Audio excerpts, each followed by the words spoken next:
pahayag ni Senator Lacson. Mukhang nagpatama. Sa very obvious naman kung sino ang kanyang sinasabihan. Ito sabi dito, tila may pasaring si Senator Ping Lacson sa isang social media post ngayon. Sabi ni Lacson, there is a saying, the loudest one in the room is the weakest. Ayon po ito sa senador. It is best to ignore and make him stand on an empty platform. O ayan. May kasabihan daw mga sangkay na ang pinakamaingay sa loob o sa isang silid ay ang pinakamahina. Mga sangkay, di ba? Ganun naman po sa loob ng classroom. Kung sino yung mga maiingay, di ba? Nung mga batang 90s. Kung sino yung mga maiingay, pagdating sa quiz, yari. Biglang, papakupihin mo ako. Di ko alam anong sagot. Di ba? Dito mga sangkay, sino bang pinakamaingay sa kanila? Si Marcoleta. Si Marcoleta po lagi yung mga sangkay, nagnangangak-ngak. Ang matindi po doon, mga sangkay, may dinala po si Senator Marcoleta na isang sinasabi na di umano'y peking. Alam nyo na yun, mga sangkay. Yung, marami kasi ang nagsasalita na di umano, posibleng si Marcoleta ang nagdala ng peking, tawag dito? Witness. Pero mga sangkay, siyempre, hindi pa naman nakumpirma yun. Iniimbestigahan pa po yun, mga sangkay, hanggang ngayon. Pero ito nga po, nabisto ni Senator Lacson itong ginagawa ni Marcoleta. Sabi dito, he is overly vocal, boastful, grabe, mayabang, or aggressive so he can create an image of strength through noise. Okay, mga sangkay, siya daw po ay napaka-vocal, napakayabang, napaka-aggressive, para daw po makagawa siya ng imahe ng lakas sa pamamagitan ng kanyang pag-iingay. Mga sangkay, diba? Yun po ang ginagawa ngayon Kaya nga lang, ito, pakinggan po ninyo mga sangkay ang isang opinion ng isang sikat na vlogger. Kasi dito, nagkalat si Marcoleta. Pakinggan mo ninyo. Tinatanong ko nga sa inyo kanina kung naiintindihan ninyo Kaya nga po nagtatanong din kami, delikadesa din ho yung binabanggit namin Hindi dito. pinag-uusapan ng delikadesa dahil wala akong connection doon. Ang asawa ko, independent. Yun nga po, asawa niyo yun At isa dito si Marcoleta kasi yung asawa niya nai-involved na may connection di umano sa mga diskaya. Sa akin Akala ko ba magtatanong ka lang? Nagtatanong din po kami, pero ipo-point out ko rin po yung Kapag argument sinasabi mo kasi dito. delikadesa, parang may connection ako Wala nga Naintindihan mo yun? Sige sir, salamat na lang po. Tanga. Oo. Huli ka, balbon. Inabot ko pa yun, Sen. Tinanga Tinawag mo kami ritong tanga. Ayun, patay.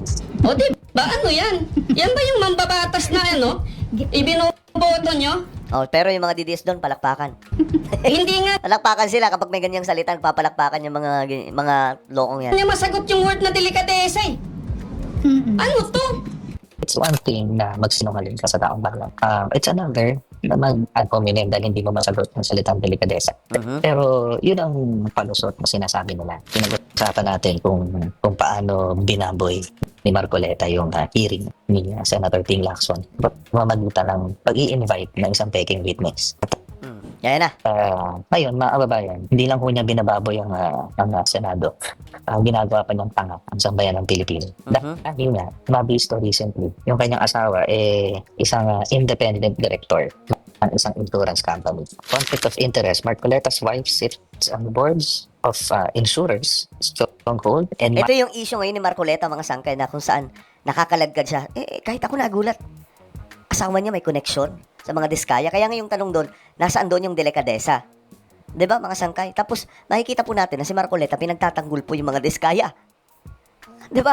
milestone guarantee favored by Diskaya contractors in flood control scam. Kaya pala protective si Rodante Marcoleta sa mga Diskaya kasi meron palang interest, if not material, doon sa insurance companies na laging nag-i-insure sa mga Diskaya. Paano pa na-connect yung asawa ni Marcoleta? Basically, yung Stronghold at si Milestone Guarantee are insurance companies. Yung asawa ni Marcoleta is an independent director nung dalawang insurance company. Ngayon, mga kababayan, yung mga insurance companies na ito, sila yung nagbibigay ng insurance sa mga kakumpanya ng mga Diskaya. If I'm not mistaken, Alpha and Omega, yung kumita ng bilyon-bilyon ng panahon ng Grabe. pandemic. At Grabe, kaya pala mga yung sangkay. problema kapag dynasty ang kausap nila. So yung isa senador, isa kongresista. Sinasabi nila, ang independent directors naman have no material connection sa mga kumpanya kung saan sila kabilang. Ano po yung material connection? Ibig sabihin, hindi sila family member ng mga directors ng isang kumpanya. Hindi sila investors ng kumpanya. They are only holding an advisory role. Okay, pakinggan natin mabuti mga sangkay kasi dito po pinapaliwanag ni Coach Jared itong koneksyon mga sangkay ng mga diskaya dito sa kaila Marcoleta. Tingnan muna natin itong isang reaction galing sa interview. I think this is Abante. Pinag-usapan yung pagiging independent contractor ng asawa ni Marcoleta. And pakinggan nyo nga yung galit ni Marcoleta dito. Kasi galit na galit siya. Okay, so ayan, dito po na buwisit si Marcoleta mga sangkay. Eto, diretso tayo dito. Ano to? So, alam niyo mga kababayan, it's one thing na magsinungaling ka sa taong balang. It's another na mag-ad hominem dahil hindi mo masagot ng salitang delikadesa. Yun lang kasi ang tanong dun, guys. Nasaan yung delikadesa? Kasama siya sa hearing, di ba? Kasama si Marcoleta sa hearing. Siya mismo, naging chairman pa nga po siya ng Blue Ribbon Committee. Kung hindi lang po umeksena itong grupo nila Tito Soto, malamang siya pa po ngayon. Tapos ang matindi doon, may ugnayan pala. Ang mga diskaya, kila Senator Marcoleta. Alam nyo, kahit sabihin pa po ni Marcoleta na hindi, wala akong kinalaman dyan, independent naman yung asawa ko. Asawa mo pa rin yan. Imposibleng hindi kayo nag-uusap sa lahat ng bagay. Alam ng asawa mo at alam mo rin kung ano ang mga nangyayari sa buhay ninyong dalawa. Ano yung mga pinapasok ninyo. Pero yun ang palusot na sinasabi nila. Tulad na itong sinabi ni Congressman, yung anak, si Congressman Paolo Marcoleta. Mom's role at insurance firm is strictly independent. My mother, Edna Marcoleta, is not a co-owner, not a regular or inside director, but an independent director of Stronghold Insurance. Nako, independent director. Ito ha, mga sangkay, meron pa palang mayroon pa palang katungkulan itong nanay nitong Marcoleta o asawa po ni Senator Marcoleta. UNC should know that an independent director is not an employee or of the company, has no material tie, has no substantial shares, is not involved in sales or Grabe independent director of Stronghold Insurance. marketing, and maintains no significant professional relationships with the company or its stakeholders. Okay. Totoo naman ho yan mga kababayan. Technically, sa definition po ng Corporation Code of the Philippines, yan po ang independent director. Pero alam naman natin, ang technical ay hindi practical. Ibig sabihin mga kababayan, ang technical definition ay kadalasan hindi nag-a-apply sa mga practical na bagay. Technically, pwede mong sabihin na walang insurance or walang material connection. Pero, mga kababayan, hindi mo pwedeng sabihin na walang influensya. Bakit? An independent director is defined as a member of the board of directors. Ayan ha.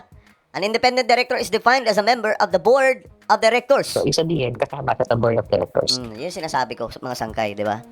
May may katungkulan pa. Influensya. Bakit? An independent director is defined as a member of the board of directors. So, isabihin, kasama sa board of directors. But, ito lang wala silang material relationship sa corporation and independent of management sila. Okay, hindi sila kasama sa management. Hindi mo sila ilalagay dyan kung wala silang silbi. Ngayon, ano ba ang silbi nila? Specific roles and responsibilities of independent directors.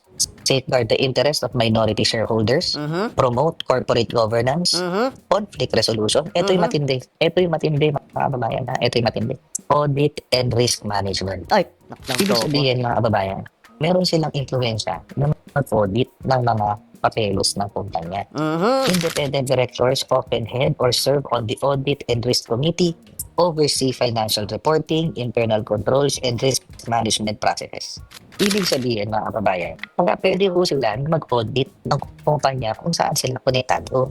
Audit, ibig sabihin po, pwede ho nang tignan yung mga papeles, tingnan kung legal ang mga papeles, at sabihin sa mga direktor na, mali yung pinapasok yung transaksyon.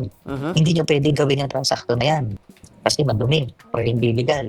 Ibig sabihin, yung asawa ni Rodante Marcoleta, pwedeng sabihin doon sa insurance company, huwag kayong maipag-deal sa mga diskaya kasi may mga ghost projects sila. Bakit hindi ginawa? Ayun ang tanong dyan, mga sangkay. Bakit hindi ginawa? Di ba? Di ba nagtataka doon? Bakit kaya walang ginawa ang Edna Marcoleta? Naku, tungkol yan. dyan sa sa Biskaya. Yun na yun. Siguro naman pinag-uusapan din ng mag-asawa kung paano kumikita yung kanilang kumpanya. Oo. 'Di ba, mga sangkay? Yan sinasabi ko. Kahit pa po sabihin ni Marcoleta na ang katungkulan ng kanyang asawa independent atutso ng kumpanyang ito, 'di ba? Sinasabi po dito mga sangkay na kasama po siya na sa independent directors. Hindi po ibig sabihin nun, mga sangkay, yung independent director is defined as a member of board directors. Ang matindi doon, mga sangkay, pwede pala siyang humarang sa mga diskaya kung sakasakaling makitaan nila ng kung anumang katiwalian o kung anumang kalokohan, pero bakit hindi nila ginawa? 'Di ba? Bakit hindi niya ginawa? Hindi ba nila napag-uusapan Senator Marcoleta yun? Na, o teka lang, wag mong papapasukin yan. Delikado kayo dyan. 'Di ba, mga sangkay? Well, ito na, nagkakabistuhan na. Gaya nga po ng sinabi ni Senator Lacson, nag-iingay para po makapag-create ng image of strength through noise. Ayan, mga sangkay, pinatamaan na po siya ni Senator Lacson. Ang bihira. Well, ano po ang inyong opinion?